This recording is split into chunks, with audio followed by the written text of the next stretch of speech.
Gaza is suffering from a massive man-made famine due to the aid blockade. This is according to the head of the World Health Organization. Gaza's food stocks have been depleted since Israel cut off all supplies to the territory in March and then lifted the blockade in May, but with restrictions that Israel says are necessary to prevent aid from ever being diverted.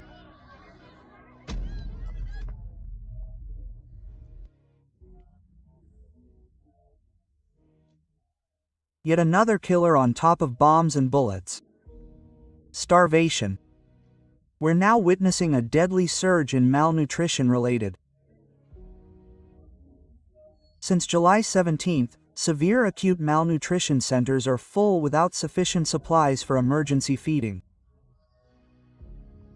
In 2025, WHO has documented 21 days related to malnutrition of children under 5 years old. Rates of global acute malnutrition exceed 10% and over 20% of pregnant and breastfeeding.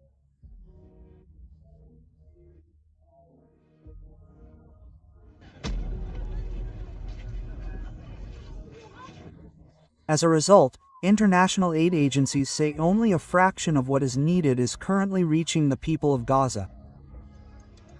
Israel says it is committed to allowing aid in, but it must control it to prevent it from being diverted, according to them, to the sea.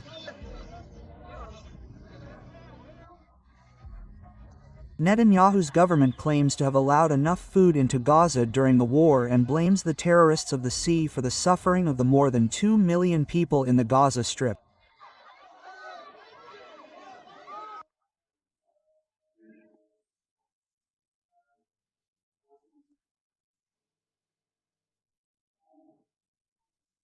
Gaza is starving.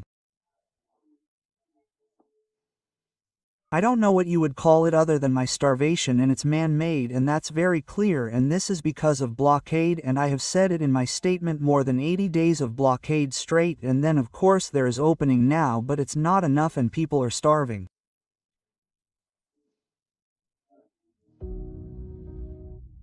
The World Health Organization said the deadly rise in malnutrition caused the deaths of at least 21 children reported to the agency in 2025, but stressed that those figures were likely the tip of an iceberg.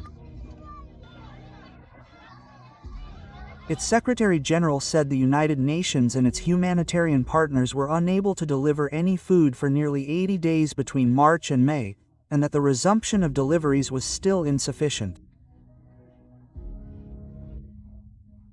Around 10% of people tested were severely or moderately malnourished, and up to 20% of pregnant women.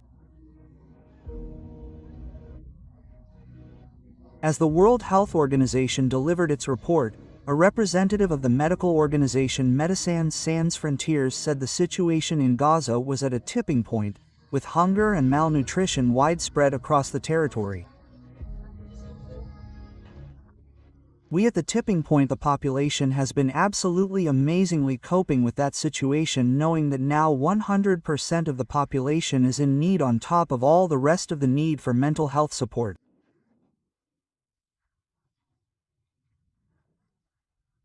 Sense of the offensive is now giving up. They're really giving up. There's nothing they cannot fit. The children see the children dying and getting sick every day, and we can see that, like among our own staff today, cannot have access to food because there is no food.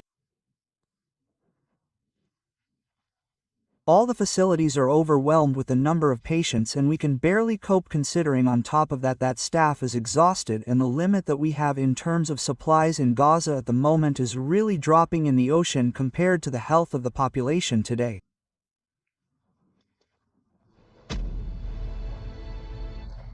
In a room at the Nazarene Hospital in Khan Yunis in southern Gaza, an 11-month-old Palestinian baby girl lies on her back.